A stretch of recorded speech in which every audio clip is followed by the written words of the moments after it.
சொல்லணும். சிவசுப்பிரமணியன் துரை, வாங்க ஐயா. ஏன் இவ்வளவு கம்மியா கைதுட்டீங்க? நான் கொஞ்சம் மெதுவா நடந்து வந்ததுனால. நீங்க இன்னும் மெதுவா தான் நடப்பீங்க. இல்ல, இன்னைக்கு எல்லாரும் கலாச்சாரப்படி வேட்டி கட்டிட்டு வாங்க அப்படின்னாங்க. அந்த ஒரு சிக்கல்னால மேடையில் எதுவும் அசம்பாவிதம் நடந்துடக்கூடாதுங்கிறது. அது நான் வேற இருக்கேன். அகமும் முகமும் மலர அமர்ந்திருக்கும் தமிழ் சொந்தங்களே, பட்டிமன்றம் என்றாலே பாரதோறும் புகழ்பெற்றிருக்கும் திரு ராஜா சார் அவர்களே, பாரதி மேடம் அவர்களே, வந்திருக்கும் போனஸை எல்லாம் பத்திரமாக 401(k)யிலும் மற்ற இன்வெஸ்ட்மெண்ட்களிலும் இன்வெஸ்ட்மெண்ட் செய்துவிட்டு பணத்தை பாதுகாப்பது சவாலே என்று பேச வந்திருக்கும் எதிரணி சொந்தங்களே, உறவுதான் முக்கியம் என்று பேச வந்திருக்கும் எண்ணணி சொந்தங்களே, உங்கள் அத்தனை பேருக்கும் இனிய பொங்கல் நல்வாழ்த்துகள். முதலில் இந்த தலைப்புல இவங்க அணியிலேயே ஒரு ஒத்துமை இல்லை. எப்படி? முதல்ல வந்தவங்க வேலை கிடைக்கிறது ரொம்ப சிரமங்கிறாங்க. அடுத்து வந்தவங்க 2 மாசம் தான் நாங்க உங்களை ஐடியில இழுத்து விட்டுருவோம் அப்படிங்கிறாங்க. இதுல 3ஆவதா வந்தவர் ஒருத்தர், அவருக்கு மாமனார் வயசுக்கும் கஸ்டமர் கேர் வயசுக்குமே வித்தியாசம் தெரியல. நீங்கள் அழைக்கும் ஆள் அருகில் இல்லைன்னா போட வச்சுட்டு போயிடுற அளவுக்கு நல்லவரா இருக்காரு ஐடியில. ஏன் நீங்க வங்கியில பணிபுரிந்தவர் உங்களுக்கு தெரிஞ்சிருக்கும். நம்ம ஊர்ல எப்படி எஃப்டிஓ, இங்க சிடி, எந்த இன்ட்ரெஸ்ட் கொஞ்சம் முன்ன பின்ன இருக்கும். அதே மாதிரி அங்க இருக்கிற மாதிரி இபிஎஃப்னா இங்க 401(k). இதெல்லாம் தெரியாதவங்க இல்லை இவங்க எல்லாருமே. வந்த போனஸ் எல்லாத்தையும் போட்டு வச்சிருக்காங்க. இவங்க எல்லாரும் இங்க வெளிநாடு வந்தது அங்க வாங்கி வச்சிருக்கிற லேண்டுக்கு எல்லாம் வேலி கட்டுறதுக்கு சம்பாதிக்கிறதுக்கு வந்த கூட்டம். ஆனா பணத்தை பாதுகாக்கிறது கஷ்டம்னு சொல்லிட்டு ஏதோ உறவுக்காரங்களுக்கு கிள்ளி கொடுத்தான்னு ஒருத்தராவது பேசுவாங்கன்னு பார்த்தேன். இல்ல, உறவுக்கு சவால் அப்படின்னு பேசுறதுக்கு தான் வந்திருக்காங்க. தம்பி ஹரி நல்ல பாயிண்ட் ஒன்று சொன்னாரு. ரிலேஷன்ஷிப் மேனேஜ்மெண்ட்டுக்கு ஏதாவது கோர்ஸ் இருக்கா அப்படின்னாரு. இல்ல, சொல்லிக் கொடுக்க ஆள் இல்ல, அதுதான் பிரச்சனை. சொல்லிக் கொடுக்க முடியாது. நம்ம சொல்லிக் கொடுத்தோம்னா கடைசியில சேர்ந்து பூமர் அப்படின்னு கத்துவாங்க. அதனால யாரும் சொல்லிக் கொடுக்கறது இல்ல. ஏன்னா நம்ம சமுதாயத்துல வந்து கத்துக்கிறதுக்கு ஒண்ணு திரைப்படங்கள் வழியா அல்லது என்னைய மைக் சவுண்ட் விழுக்கு. நானும் நிறைய ஊர்ல மைக் போடுறவங்களை பார்த்திருக்கீங்க. போட்டுட்டு சைட்ல படுத்த ஒரே ஊர் நம்ம ஊரு தான். நிம்மதியா படுத்திருக்காரு. நாமெல்லாம் இங்க பரபரப்பா பேசிட்டு இருக்கும்போது மைக் செட் பண்றவர் எங்க கால் நீட்டி படுத்துட்டாரு. நீங்க ஏதாவது பேசி முடிச்சுட்டு சொல்லுங்க, நான் செட் பண்ணிட்டேன்ல அப்படின்னு. சொல்லிக் கொடுக்க ஆள் இல்லைங்க. அந்த காலத்துல திரைப்படங்கள் நிறைய வந்து 80கள்ல போன கொண்டு வந்தீங்களா?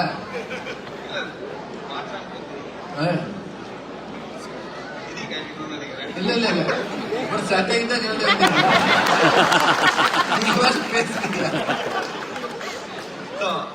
60கள்ல இருந்து 80கள் எடுத்துக்கிட்டீங்கன்னா அப்ப வந்து திரைப்படங்கள் உறவுல இருக்கிற பல சிக்கல், சமுதாயத்தில் இருக்கிற பல சிக்கலை பேசிச்சு.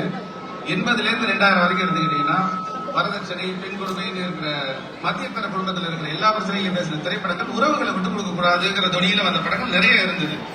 கங்கைக்கு ஒரு கீதமா இருக்கட்டும், பாசமல் அந்த 80களில் 60களுக்கு முன்னாடி போனீங்கன்னா பாசமலரா இருக்கட்டும், உறவை காத்த கிளின்லாம் படம் வந்தது. இப்ப அந்த கிளி எல்லாம் செத்து போச்சு.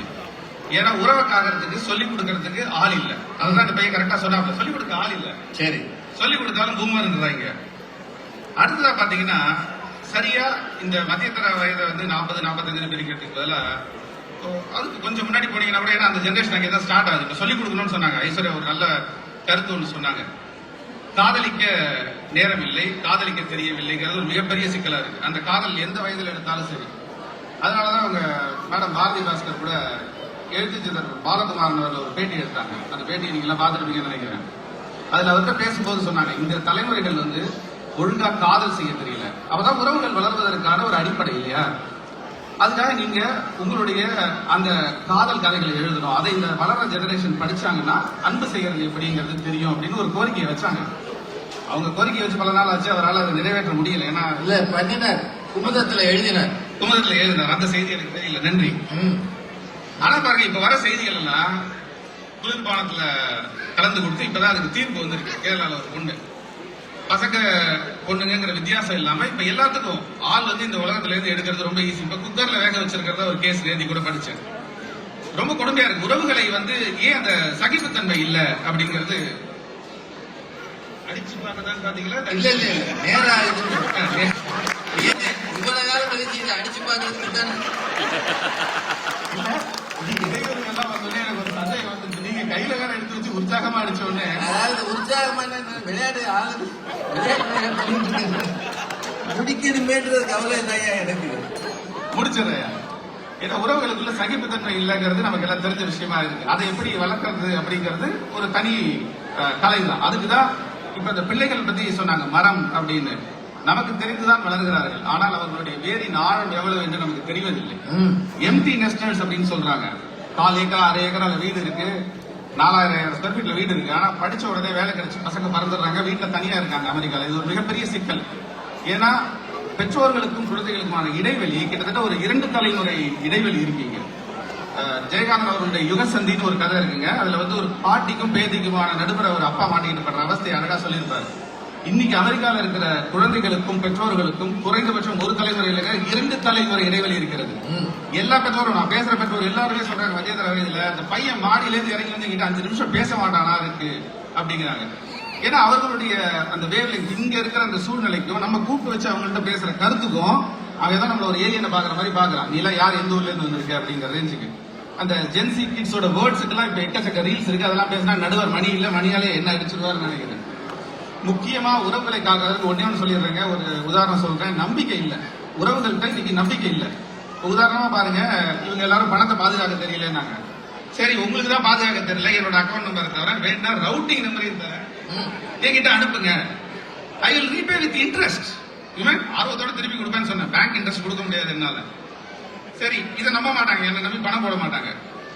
யாராவது கடன் கேட்கறாங்கன்னு வச்சுங்களேன், எனக்கும் கஷ்டம்ப்பா, எங்கிட்டயும் பணம் இல்ல, என்னாலையும் தர முடியலன்னு சொன்னா அதையும் நம்ப மாட்டேங்கிறாங்க. எங்கிட்ட பணத்தையும் கொடுக்க மாட்டேங்கிறான், நான் பணம் இல்லைன்னு சொன்னா நம்ப மாட்டேங்கிறான். இந்த நிலைமையில தான் உறவுகளை வளர்ப்பதில் மிகப்பெரிய சிக்கல் இருக்கு. அப்போ உறவுகள், ரத்த உறவுகள்ங்கிறத தாண்டி நம்ம நட்பு உறவுக்கு போக வேண்டியிருக்கு. உடம்பில் உள்ள ஒவ்வொரு செல்களும் உறவாடி கொண்டிருந்தால்தான் நம்முடைய உடல் அதன் வடிவத்தை தாங்கி நிற்கும் என்பதை புரிந்து கொள்ளுங்கள். ஒவ்வொரு செல் நான் தனித்தனியா என்னுடைய ஆட்டத்தை காட்டட்டுமா அப்படின்னு ஆரம்பிச்சா எல்லாரும் இன்னைக்கு எந்த மருத்துவமனையில போய் நிற்போம்னு தெரிஞ்சுங்க. வள்ளல் பெருமானின் ஒரு 2 வரிகளை சொல்லி என்னுடைய உரையை நிறைவு செய்து கொள்கிறேன். எத்துணையும் வேதபுராது எவ்வுயிரும் தம்முயிர் போல் எண்ணி உள்ளே ஒத்துரிமை உடையவராய் உவக்கின்றார்.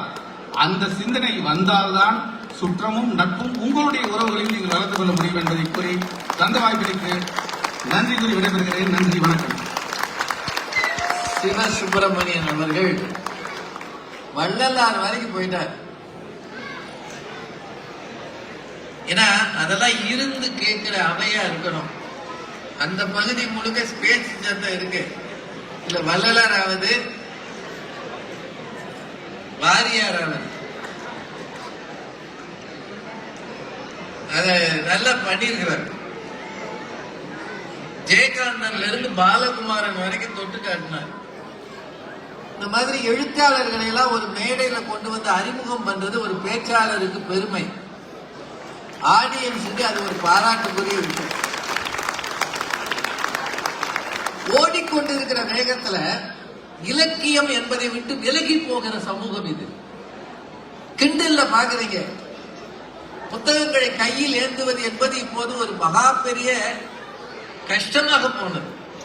ஆனா அந்த கஷ்டத்தையும் மீறி சில எழுத்தாளர்களை அறிமுகம் செய்தார் பாருங்க, அதற்கே துரை அவர்களுக்கு பாராட்டு சொல்லணும். இதெல்லாம் நினைவில் வச்சுக்கோங்க. எழுத்து வாசிப்பு என்பது இன்னும் கொஞ்ச நாள் கழிச்சு இருக்குமான்றதே கேள்வி. நீங்க எல்லாரும் ஒரு பேனா பிடிச்ச எப்பயாவது எழுதி பாருங்க, எழுத்து வருதான்னு பாருங்க. அது வரமாட்டேங்குது.